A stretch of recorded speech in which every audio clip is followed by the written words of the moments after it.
है आपके इस हजारीबाग जिले में जो सरकार जो 100 यूनिट बिजली दे रही है, उन सभी बिजली 100 यूनिट वालों की संख्या यहां 1 लाख लोग ऐसे हैं जो 100 यूनिट बिजली का लाभ ले रहे हैं। मात्र हजारीबाग जिला में 1 लाख लोग, अब उन लोग को लगभग बिजली का बिल नहीं देना पड़ता है, फ्री बिजली मिल रहा है। सरकार का निर्णय है। जब तक हम रहेंगे तब तक पंचायत में अब आपको ब्लॉक आने का जरूरत नहीं, पंचायत में ही पदाधिकारी शिविरों में आपका काम करेगा। इस सरकार से पहले डबल इंजन की सरकार में लोग हाथ में राशन कार्ड लेकर के मरा है, भूख से मरा सामान्य जीवन में, क्योंकि इन लोगों ने पिछली बार इस रात के 11 लाख गरीबों का राशन कार्ड डिलीट कर दिया। हमारे विपक्षों ने इस राज्य में मात्र 16 लाख लोगों को पेंशन दिया था, 20 वर्ष में मात्र 16 लाख लोगों को, और हम लोगों ने मात्र 4 साल में 36,60,000 लोगों को पेंशन दिया। आज हमारा 1,36,000 करोड़ रुपया केंद्र सरकार में बकाया है। आज वो पैसा हमें नहीं मिल रहा है। अगर 1,36,000 करोड़ रुपया जिस दिन मिलता, उसी दिन, उसी घड़ी, उसी घंटा इस राज्य में जो गरीबी और पिछड़ापन का कलंक है वो मिट चुका होता। आज जो महंगाई का मार इन लोगों ने बढ़ाया, 400 का सिलेंडर 1200-1300 रुपया में अब पहुंचा दिया। दाल, नमक, तेल, सब्जी, सब चीज महंगा हो गया। आज जो सिलेंडर 1200 का मिल रहा है, अगर वो पैसा आता तो वो सिलेंडर आपको हम लोग 500 टका में देते, क्योंकि इन लोग का पहले जो कैप्टन था वो कैप्टन ही गड़बड़ था। आज स्थिति ये कि वो लोग एक हाथ से नहीं लूट पाए तो डबल इंजन से लूटने लगे थे। इसीलिए आप लोग का अधिकार, आप लोग के लिए योजना जो सरकार बना रही है, किसी को पता भी नहीं रहता था कि सरकार क्या योजना बना रही है, लेकिन आपकी योजनाओं का गठरी बांध करके हम आपके दरवाजे में डाल दिए हैं। उस गठरी को खोलिए और अपने लिए योजना अपने घर में ले जाइए। और आपको बता दें, अभी 29 तारीख को हमारा 4था साल पूरा होगा, और उस 29 तारीख को लगभग 8 से 9 हजार बच्चों को सरकारी नौकरी भी देने जा रहे हैं। आज 20 साल का ये अलग राज हो गया। आज हम घाटे के बजट में चल रहे हैं। कहां चला गया वो पैसा? जब राज अलग हुआ तो भरा हुआ खजाना मिला था, वो खजाना कहां चला गया? और उस खजाना को किसने लूटा? यहां तो लोग हाथ में राशन कार्ड लेकर के भूख से मरा, यहां कई किसान मारे गए। कहां चला गया पैसा? और आज ऐसा क्या हो गया कि आज एक एक घर पे 2-2, 3-3 लोग पेंशन ले रहे हैं? ये सारे पैसे हमारे इन 20 वर्षों में इस राज्य का इन लोगों ने अपने जेब में डालने का काम किया। बड़ा विचित्र स्थिति बना। तब जाकर के 2020-19 की चुनाव में हम लोगों ने कमर कसा, जैसे अलग राज्य की लड़ाई हम लोग लड़ करके लिया। आप बोला नहीं, ये लोग राज्य का अधिकार गरीबों को नहीं देगा, इसलिए हम लोगों ने उन डबल इंजन की सरकार को वापस एक इंजन उतारा, फिर हम लोग कुर्सी में बैठे, और आज बुजुर्गों को, विधवा महिलाओं को, विकलांगों को कोई ऐसा नहीं बचा जिसको आज उसको सहारा के लिए सरकार मदद नहीं कर रही। तो कई ऐसी चीजें हैं, अगर हम उन बातों को गिनाना शुरू करें तो समय भी बीत जाएगा, सूरज भी ढल जाएगा। आज गरीबी इस राज्य में इतना ज्यादा है कि गरीब मां बाप सबसे पहले सबसे कमजोर चीजों को नुकसान पहुंचाता है। घर में जो हमारी बेटियां हैं उनके बारे में बेचारा माँ बाप इतना गरीब है कि कितना बाल बच्चा को पढ़ाएगा। 8वां 9वां क्लास हमारी बेटियां पढ़ती नहीं कि उसके लिए दूल्हा ढूंढने लगता है। हम उन माँ बाप से कहेंगे कि आप बेटियां हमारी बोझ नहीं बनेगी। अब इसके लिए हमने पूरा योजना तैयार कर लिया है। पहला योजना के रूप में सावित्री भाई फूले योजना हम उसके लिए लेके आए और अब सिर्फ 8वां 9वां नहीं, अब हम अपनी बेटियों को इंजीनियर, डॉक्टर, वकील, पत्रकार भी बनाएंगे। इसकी भी व्यवस्था हमने कर दी है। अब आपके ऊपर इसका बोझ नहीं है। अगर बेटियां अगर पढ़ लिख लेगी तो आने वाला पीढ़ी जो है इतना मजबूत होगा कि किसी के सामने उसको भीख मांगने की जरूरत नहीं पड़ेगी। मंत्री जी ने बताया कि मुख्यमंत्री रोजगार योजना से लोगों को गाड़ी वितरण होता है। अनगिनत गाड़ियां लोग ले रहे हैं और भाड़े में चला रहे हैं। कोई माल ढोने वाला, कोई आदमी ढोने वाला, और महिलाओं की तो पूछिए मत। महिलाएं जो ट्रैक्टर ले रही हैं, हमको तो समझ में नहीं आ रहा है कि इतना महिलाएं ट्रैक्टर ले क्यों रही है। हमने कहा, एक बार कई बार पूछा महिलाओं से कि तुम ट्रैक्टर जानती हो चलाना?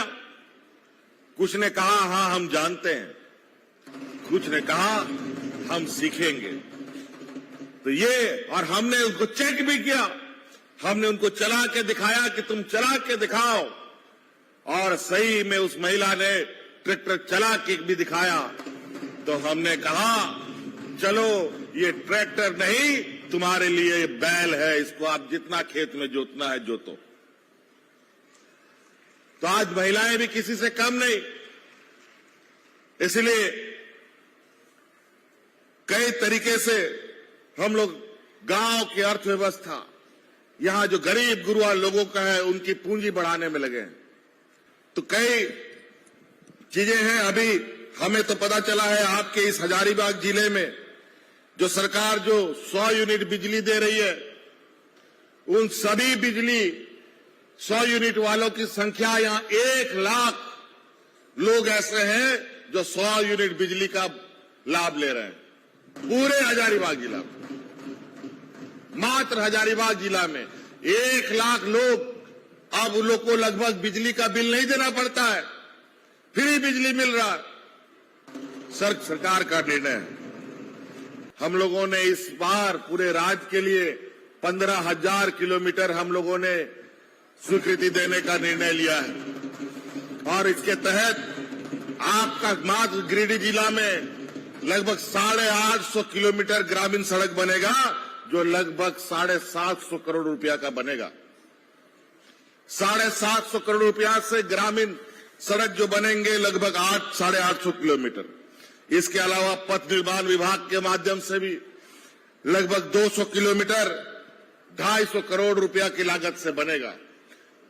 और आने जाने का जो उबड़ खाबड़ व्यवस्था था, वो लगभग हम लोग आने वाला समय में खत्म करेंगे। और इन शिविरों के माध्यम से, और ये जैसा आप लोग दिवाली दशहरा का इंतजार करते हैं, ईद का इंतजार करते हैं, क्रिसमस का इंतजार करते हैं, त्योहारों का इंतजार करते हैं, इसी प्रकार जब तक हम रहेंगे तब तक पंचायत में अब आपको ब्लॉक आने का जरूरत नहीं, पंचायत में ही पदाधिकारी शिविरों में आपका काम करेगा।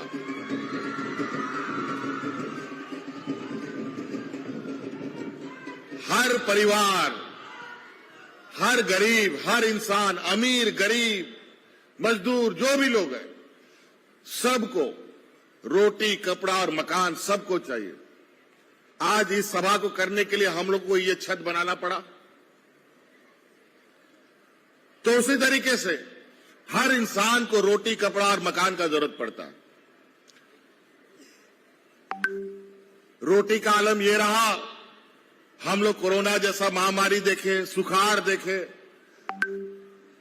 हाट बाजार रोजगार सब बंद हो गया था 1.5 साल तक।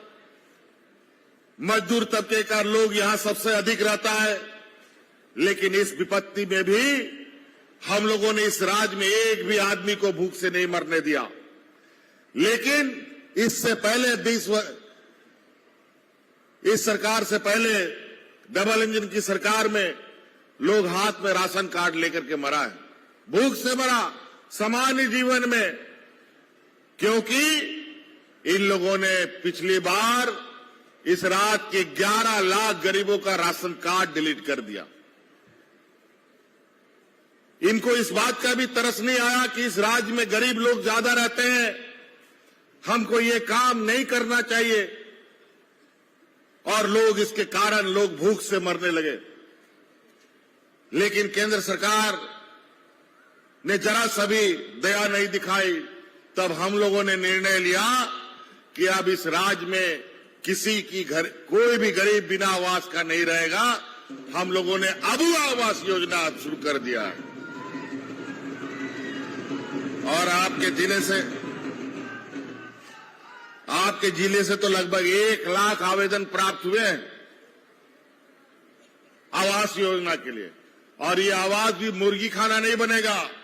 केंद्र सरकार जो आवास देती है 2 कमरे का, अब राज्य सरकार 2 कमरे का नहीं 3 कमरे का आवास देने का काम करेगी। राज्य अलग होने से 20 साल तक हमारे विपक्षों ने इस राज्य में मात्र 16 लाख लोगों को पेंशन दिया था। 20 वर्ष में मात्र 16 लाख लोगों को, और हम लोगों ने मात्र 4 साल में 36,60,000 लोगों को पेंशन दिया है। लेकिन हम लोगों ने भी उन सभी चीजों को बहुत गंभीरता से लिया है, और एक एक चीजों का अध्ययन करते हुए हम आगे बढ़ रहे हैं। लेकिन बहुत चुनौती होगा, क्योंकि हक अधिकार गरीबों को ऐसे कोई देता नहीं है, उसके लिए लड़ना पड़ता है।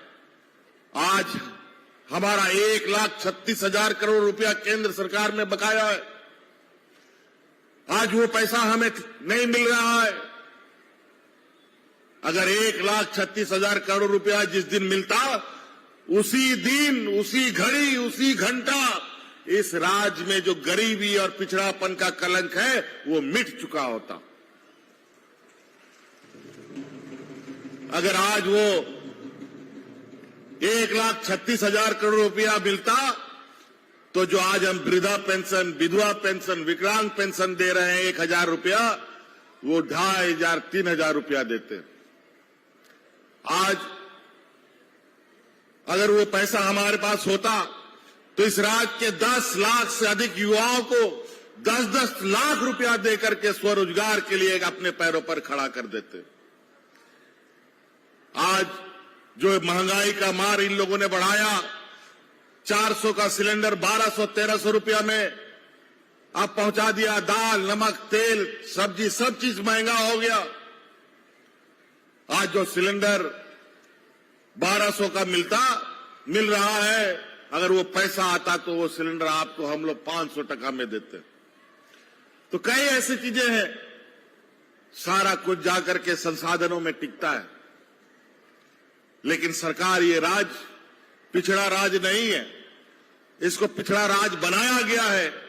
20 वर्षों में, अभी कुछ साल के बाद तो 1-2 साल के बाद ये युवा राज्य हो जाएगा। 25 साल का युवा राज्य, मतलब 25 साल का जो आदमी हो जाता है वो कितना मजबूत होना चाहिए था। 25 साल में हर आदमी अपनी जिम्मेवारी उठाता है, लेकिन ये झारखंड को इन लोगों ने 20 वर्षों में इतना कमजोर किया कि पता नहीं आने वाला समय में ये जिंदा रहता कि नहीं रहता। लेकिन हमारी सरकार बनने के बाद इस राज्य के जड़ को, गांव को, किसानों को, नौजवानों को, महिलाओं को, बच्चों को, आने वाली पीढ़ी के लिए हम लोगों ने जो कार्य योजना बनाया है, इस कार्य योजना को निरंतर हम करते रहे तो आने वाला 25वां साल के बाद ये राज्य इतना ताकत के साथ खड़ा होगा कि अपना अधिकार के लिए लड़ना भी सीखेगा और अपने इस पिछड़ेपन के कलंक को मिटाने का भी क्षमता आ जाएगा। तो इसीलिए हमारा इस राज्य का मुख्य ताकत, मुख्य लोग जो है गांव में, वो गांव तक कैसे हम पहुंचे, गांव के घर घर तक में कैसे हर एक व्यक्ति के चेहरे में मुस्कान हो, ये हमारी प्रयास है। आज इसीलिए पंचायत पंचायत में हमारे पदाधिकारी आपके साथ खड़े हैं। नहीं तो बहुत सारे आज के दिन में भी लोग हैं जो ब्लॉक ऑफिस नहीं देखा, बीडीओ सीओ को कभी नहीं देखा, डीसी एसपी तक को बात की बात है। क्योंकि इन लोग का पहले जो कैप्टन था वो कैप्टन ही गड़बड़ था। आज स्थिति ये कि वो लोग एक हाथ से नहीं लूट पाए तो डबल इंजन से लूटने लगे थे। इसीलिए आप लोग का अधिकार, आप लोग के लिए योजना जो सरकार बना रही है, किसी को पता भी नहीं रहता था कि सरकार क्या योजना बना रही है, लेकिन आपकी योजनाओं का गठरी बांध करके हम आपके दरवाजे में डाल दिए हैं। उस गठरी को खोलिए और अपने लिए योजना अपने घर में ले जाइए। हम लोगों ने निजी क्षेत्र में हम लोग कानून भी लेके आए हैं। कोई भी राज्य में फैक्ट्री लगेगा, कंपनी लगेगी, उन कंपनियों में 75% लोगों को लेना अनिवार्य है। वहां जो भी कर्मचारी होंगे वहां पर मजदूर लेबर के रूप में होंगे। 40,000 रुपया से कम तनख्वाह वाले लोग, सभी लोग स्थानीय होंगे, लोकल लोग होंगे।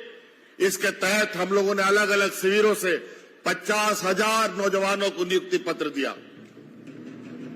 हजारीबाग में भी 5-10 हजार लोगों को नियुक्ति दी। अभी और 25-30 हजार सरकारी नियुक्तियां निकलने वाली है। और आपको बता दें, अभी 29 तारीख को हमारा 4था साल पूरा होगा और उस 29 तारीख को लगभग 8 से 9 हजार बच्चों को सरकारी नौकरी भी देने जा रहे हैं। तो हम लोग उन लोगों में से हैं जो आपके बीच से आपके हर दुख तकलीफ को समझते हैं, जानते हैं। और यही वजह है कि आज गांव-गांव में जो सरकार की व्यवस्था है वो आपके सामने खड़ी है। TheFollowUp.in. Like, share, and subscribe. www.thefollowup.in